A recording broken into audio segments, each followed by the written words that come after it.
Hey, what's up? I'm Kantis, Simmons, the academic guru, and today I want to answer your questions about FAFSA.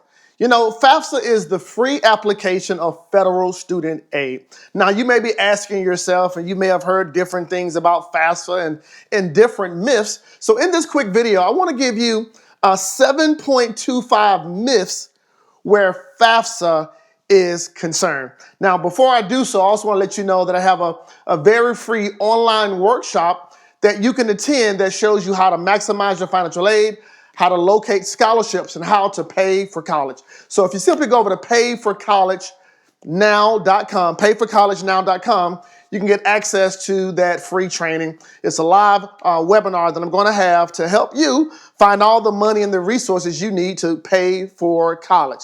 So I want to talk about these myths where FAFSA is concerned. Now, one of the first myths that people often ask me, or different conversations I have when I'm working with people, is this myth right here. Myth number one: my family makes too much money for me to qualify for financial aid. Well, you see, your family making too much money, that is a myth. Because here's the reality of it. When you're filling out for financial aid or the free application of federal student aid, it's more than just how much your parents make. There is an equation that goes into this application. Maybe how much your parents make, the age of your parents, what type of school you're going to, and how much is the school's worth. Now, there's some other factors that go into this equation, but what I want you to see and what I want you to know is that this is a myth. It's not all about how much your family makes, but it's a few different things that go into this equation. And also applying for financial aid, FAFSA will help you be eligible for other loans as well as other scholarships. So that's myth number one. Here's myth number two: I need to file taxes before completing the FAFSA application. Yes, that's a myth. You see, because honestly, the deadline for the FAFSA is before the normal deadline for people to have their taxes in. So what does that mean for you? Number one is that when applying for FAFSA, maybe you don't have your taxes ready for that upcoming year.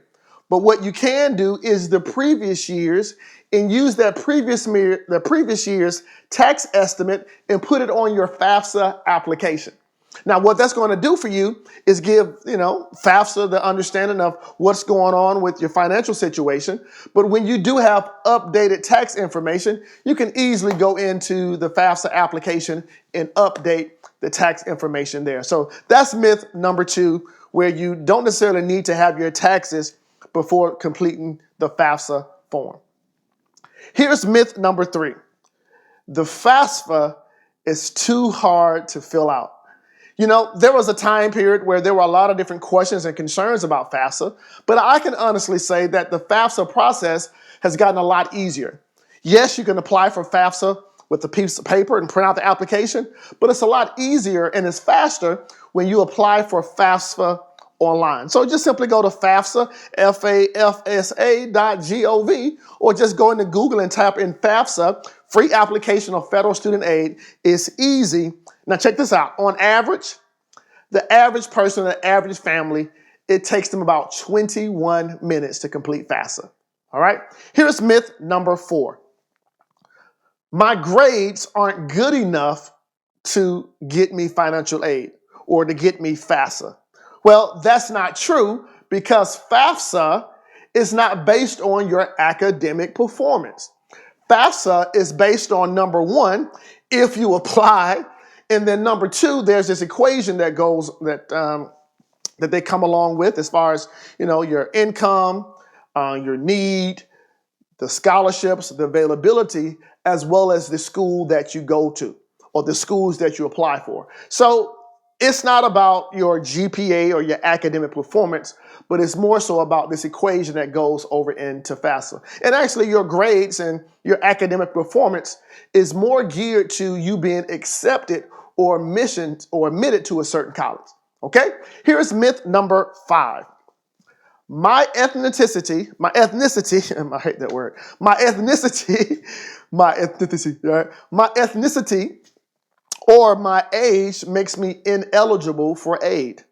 Now, that's a myth as well. Your age and the color of your skin has nothing to do with completing FAFSA. Now, if you go over to the FAFSA website, they will give you a clear detail and checklist of what makes you eligible. You know, your location, your birthright, being an American citizen, having a green card, some other things they have there. But your ethnicity and your age has nothing to do with you being eligible or ineligible for FAFSA.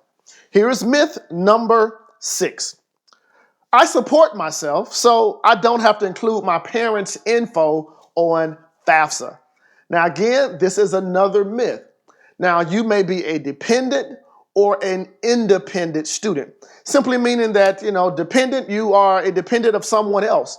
And you may never know, based on your age and based on your credibility, if you're a dependent or you are independent. You may say, hey, I have my own job, I make my own money, I don't necessarily need my family's on my FAFSA.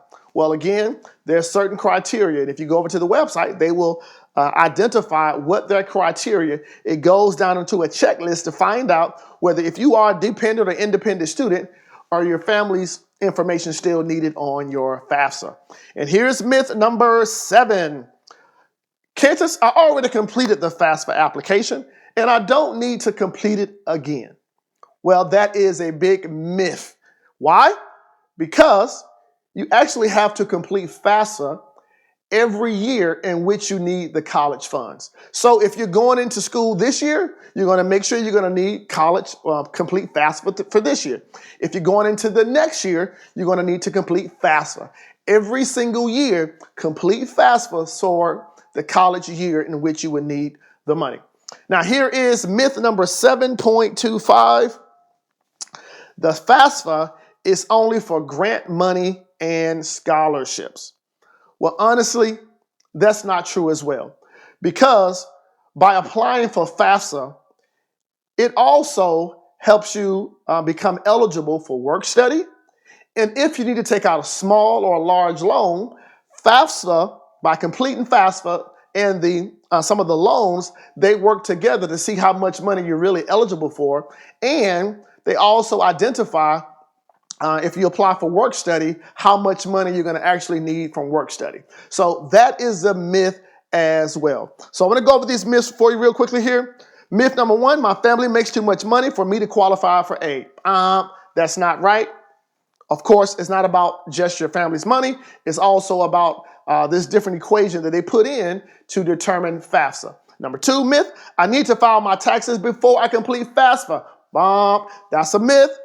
So you can take your previous years and your estimates from your previous year's taxes and put it into FAFSA. When you get new tax information, you can update your tax information. So don't wait on your taxes for this year to be done before you complete FAFSA. Get it done now.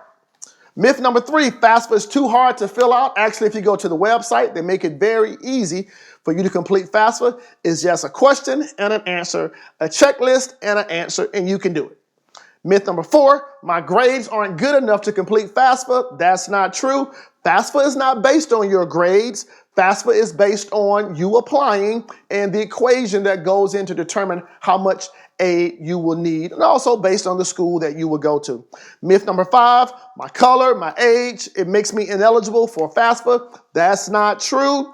On the website, they will give you some detailed things that make you eligible for FAFSA. Number 6, I support myself, so I don't need my parents on my FAFSA application.